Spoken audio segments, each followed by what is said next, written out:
5e partie, donc 4 à consulter avant celle-ci pour ne pas être largué ou surpris par l'entrée en matière. Bonne écoute à tous et merci d'avoir tenu jusque-là.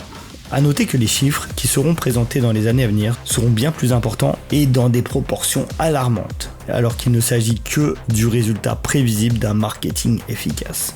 D'ici peu, nous pourrons donc assister à des discours dégoulinants d'émotivité, accompagnés de témoignages misérabilistes, appuyant sur le besoin d'adapter tout ce qui ne l'est pas encore à cette gangrène idéologique qu'est la théorie du genre, et sa responsabilité dans l'apparition de cas falsifiés de dysphorie de genre. Ce sujet est traité par ailleurs, et il n'est pas nécessaire d'insister pour le moment sur l'anormalité d'une propagation d'un phénomène autrefois anecdotique, qui aujourd'hui croît de manière exponentielle, mais sert également de socle pour influer sur la vie de chacun, alors même que le 15e congrès français de psychiatrie indique que le groupe de travail du DSM-5 fait état de taux de prévalence variant de 0,005 à 0,014% pour les adultes nés de sexe masculin et de 0,002 à 0,003 pour les personnes nées femmes. Que tout le monde comprenne bien, cette citation du 15e congrès français de psychiatrie nous indique que la dysphorie de genre ne concerne que des proportions infimes de la population. On parle de 0,002 à 0,003 pour les femmes et de 0,005 à 0,014% pour les hommes. C'est totalement négligeable, qu'on soit bien d'accord là-dessus. Quelle société saine tenterait d'imposer une propagande à l'échelle de celle que nous connaissons aujourd'hui, conjointement à une négation de l'histoire et de la biologie de notre espèce? Comment peut-on tout remettre en question du jour au lendemain pour un phénomène qui, avant cette promotion déraisonnable, digne d'une trend TikTok, concernait un nombre d'individus tellement insignifiant que la plupart des gens ignoraient même jusqu'à l'existence de ces troubles psychologiques? Tous ceux qui n'ont pas 20 piges savent que ça n'existait pas pour la majorité de la population. Personne n'en entendait parler, ça n'existait juste pas en fait. Abreuvé, matraqué et submergé d'interventions télévisées, de fiction et production ne laissant aucune place au réel ou à la réflexion, le public s'assoit et regarde silencieusement. La commercialisation du produit LGBT bat son plein et le spectateur lambda s'acclimate, qu'il le veuille ou non, à ses codes et déviances. Netflix est d'ailleurs l'un des plus gros fournisseurs de contenu orienté. Ainsi, des dizaines de films, séries et reality shows mettent à l'honneur le discours du LGBT circus. Ces divers courants et vont modeler la population. Surtout, la population en devenir. Alors qu'une publicité sur le métier de secrétaire médical va avoir pour conséquence de voir débarquer des hordes de postulantes désireuses d'occuper cette fonction, qu'une série de films sur les pompiers, des pilotes de course ou autres va créer des vocations et faire naître de nulle part des passions qui peuvent éventuellement ensuite devenir sincères. Nous est-il réellement demandé de penser que le marketing abusif du LGBT circus est inefficace au point de n'avoir aucun effet sur les jeunes et moins jeunes esprits malléables?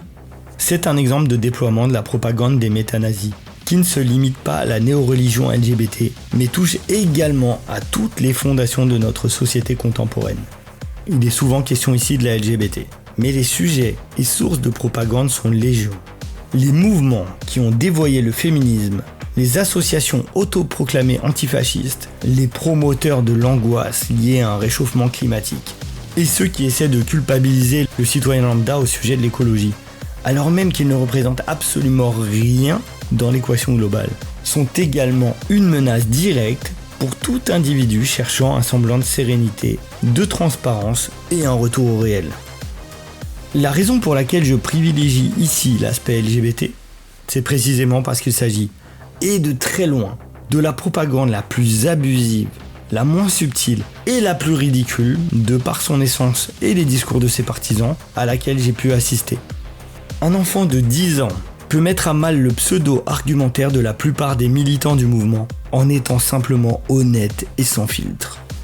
L'attitude des militants de surface des réseaux sociaux est assez similaire à celle des collaborateurs et délateurs de la Seconde Guerre mondiale. Le métanazi se sent solide puisque soutenu par la masse, investi d'une mission quasi divine, alors même qu'il est souvent incapable d'une quelconque forme de spiritualité. Il n'hésitera pas à pointer du doigt, harceler, signaler ou tenter de cancel Ce terme fait référence à la cancel culture, qui est une tentative de discrédit et de diabolisation par les hordes woke d'individus et productions diverses, puisque jugés incompatibles ou non complaisants avec l'idéologie promue. Donc je disais, il n'hésitera pas à pointer du doigt, harceler, signaler et tenter de cancel toute personne ayant le courage de se risquer à proposer une analyse ou un avis autre qu'une acceptation pure et parfaite de tous les dogmes et inepties popularisés.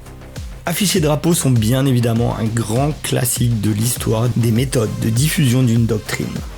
Petite citation donc tirée de Propagande nazie, un peuple sous hypnose, qui est un article du magazine Géo, consultable sur leur site geo.fr. Cinéma, radio, défilé, les nazis utilisèrent tous les moyens pour diffuser leur idéologie. Donc là, je vais essayer de vous mettre les affiches concernées au montage. Ces affiches représentant respectivement les événements publics et slogans LGBT, l'endoctrinement des jeunes par le nazisme et la propagande US contre les Japonais ont en commun d'être omniprésentes à leur époque respective, afin de s'assurer que l'imagerie et les symboles s'installent dans les esprits de tous.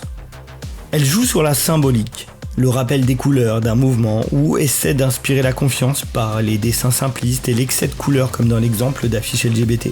Elles essaient de renvoyer une image flatteuse pour les affiches nazies ou encore d'engendrer la peur comme l'exemple d'affichage de propagande US. Les leviers varient selon le message distillé. Par ailleurs, affiches comme discours de propagande sont souvent, si ce n'est toujours, imprégné de sentimentalisme et appel à l'émotionnel pour forcer l'adhésion ou susciter une réaction précise. D'ailleurs, les festivités LGBT dans les écoles que l'on peut voir en vidéo ou divers événements publics LGBT associés aux couleurs flashy de l'arc-en-ciel tentent à se parer d'une image sympathique, amusante, festive et très encline à attirer le regard notamment des plus jeunes, très réactifs à la multitude de couleurs. Rien n'est plus coloré qu'un défilé LGBT, hormis un espace rempli de jouets pour enfants. Hasard ou pas, n'est pas sans rappeler le témoignage qui suit. Un ancien endoctriné, Karl-Heinz Meller, parle de l'enthousiasme qui réside dans le sentiment d'appartenance à un groupe. Ce témoignage d'un ancien membre des jeunesses hitlériennes qui explique la visée idéologique et militaire de ce mouvement de jeunesse du nazisme. Il énumère lui aussi les différents aspects de la propagation de cette doctrine. Pour plus de détails, je vous invite à consulter la chaîne YouTube Réalisons l'Europe, la vidéo concernée étant nommée Les jeunesses hitlériennes. Début de citation. Nous apprenions des chansons et slogans à scander en chœur, et très vite nous défilions dans les rues. Aucun d'entre nous ne se rendit compte qu'il s'agissait d'une étape préliminaire au service militaire. Ces citations sont également de Karl-Heinz Meller, ancienne victime et membre du régime propagandiste hitlérien. Lorsqu'un régime entreprend une propagande généralisée, il n'est pas acceptable de laisser place au débat ou à la remise en question. Le sujet est imposé, l'adhésion n'est pas optionnelle. Alors que les affiches du régime en place seront à chaque coin de rue, dans chaque édifice public, sur chaque place et dans chaque lieu très fréquenté, une affiche pour une opinion de l'opposition sera considérée comme un délit ou crime et ne pourra se faire que de manière discrète, illégale et souvent au risque de graves répercussions. La presse joue systématiquement un rôle majeur pour instaurer une domination complète d'une idéologie. Ainsi, on constatera une concordance parfaite des opinions diffusées d'un organe de presse à l'autre, qui assure que l'esprit faible ne doute jamais de l'information à laquelle il est exposé. Puisque tous semblent d'accord, il n'y a aucune raison de ne pas rejoindre le rang. Une petite citation de Daniel Schneiderman au sujet du nazisme. Il y a ceux qui voient, il y a ceux qui ne voient pas, et ceux qui sont sympathisants du régime. La propagande de l'Allemagne nazie passe avant tout par le ministère de la Culture dirigé par Goebbels, et par la corruption du public via la presse, la radio et les arts, livres, théâtre, films et musique. Il est crucial pour le régime que l'individu soit acclimaté à une idée et progressivement convaincu via tous les aspects de son quotidien.